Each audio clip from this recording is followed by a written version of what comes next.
Iniulat na isang source na sinabi umano ng dating presidente ng China na mataas ang posibilidad na mahahalintulad ang kanilang bansa sa Russia kapag pinilit ni Xi Jinping na makipagyera sa Pilipinas.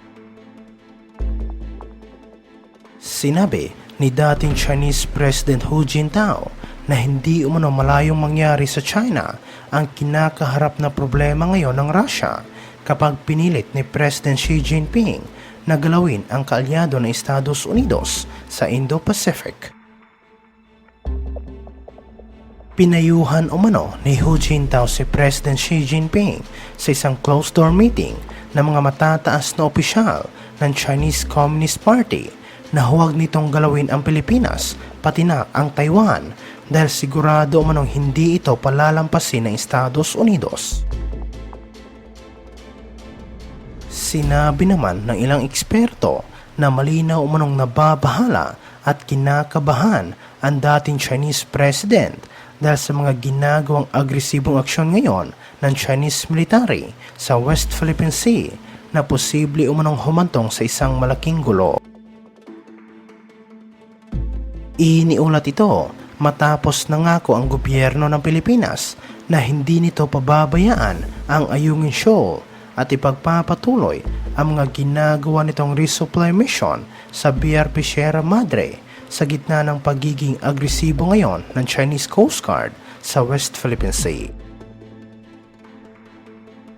Binigyang diin ito ni National Security Advisor Eduardo Año sa isang debate sa plenaryo ng Senado tungkol sa panukalang budget ng National Security Council at National Intelligence Coordinating Agency. Inakusahan kamakailan ng gobyerno ng Pilipinas ang isang Chinese Coast Guard vessel ng paggamit at pagbomba ng water cannon sa isang Philippine vessel na nagsagawa ng isang resupply mission sa BRP Sierra Madre na matatagpuan sa Ayungin Shoal. Sa isang pahayag, sinabi ng NTF West Philippine Sea ng CCG at Chinese Maritime Militia ay agresibong hinaras at hinarang ang isang Philippine vessel sa pamamagitan ng pagsasagawa ng mapanganib na maneuver sa pagtatangka nito na hadlangan ang ginawang resupply mission ng AFP. Sinabi ng task force ng Philippine Embassy sa Beijing ay agad na nagsampa ng diplomatic protest sa Chinese Foreign Ministry dahil sa insidente at sinabi ni Año na hindi sila matatakot sa mga iligal na aksyon ng CCG. Sisiguraduhin din nila na ang rotation and resupply mission ay palaging magtatagumpay. Sinabi rin ni Año na mandato ng gobyerno na protektahan ang BRP Sierra Madre na kung saan ay nakaground sa Ayungin Shoal para magsilbing isang outpost ng Pilipinas sa West Philippine Sea at binigyang diin rin niya na ang lugar ay nasa loob ng exclusive economic zone ng Pilipinas. Samantala sa ibang aspeto naman, iniulat na sinabi umano na isang tagapagsalita ng Chinese Ministry of National Defense na sigurado umanong magmamakaawa ang mga Pilipino sa Chinese government kapag nagkagyera sa South China Sea.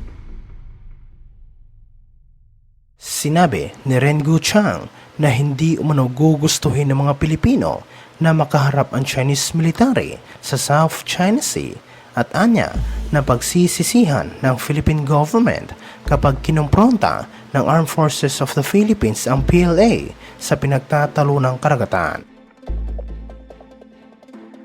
Idinagdag niya na hindi umano naiintindihan ng mga Pilipino kung gaano kalakas ang Chinese military at sinabi niya na malayo umano ang agwat sa pagitan ng Armed Forces of the Philippines at People's Liberation Army.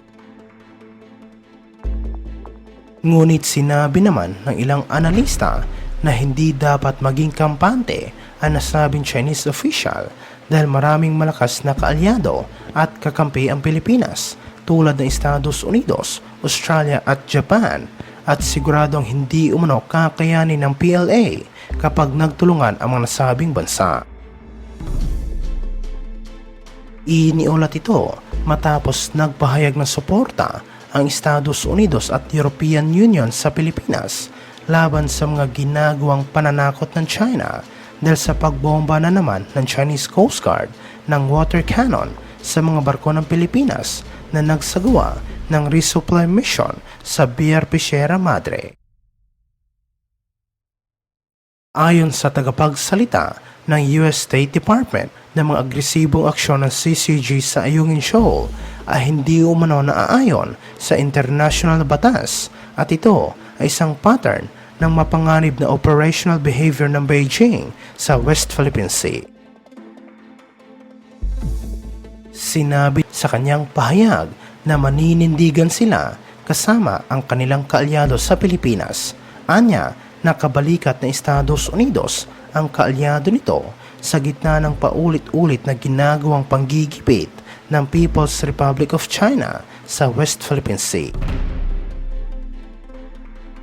Sinabi rin niya na kinikilala ng Estados Unidos ang desisyon ng isang international tribunal noong 2016 na nagpawalang bisa sa malawak na pag-aangkin ng China sa South China Sea, kabilang ang Ayungin Shoal, habang hinikayat niya ang Beijing na igalang ang freedom of navigation sa ilalim ng UNCLOS.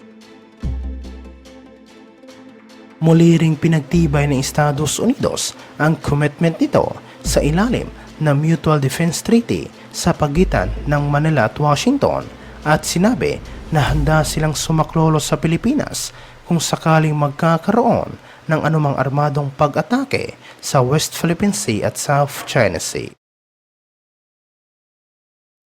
Sinabi na muling nangangako ang Estados Unidos ng Article 4 ng 1951 US-Philippines Mutual Defense Treaty ay aaktibahin sa anumang klase ng armadong pag-atake sa mga public vessel, aircraft o armed forces ng Pilipinas saan man sa South China Sea.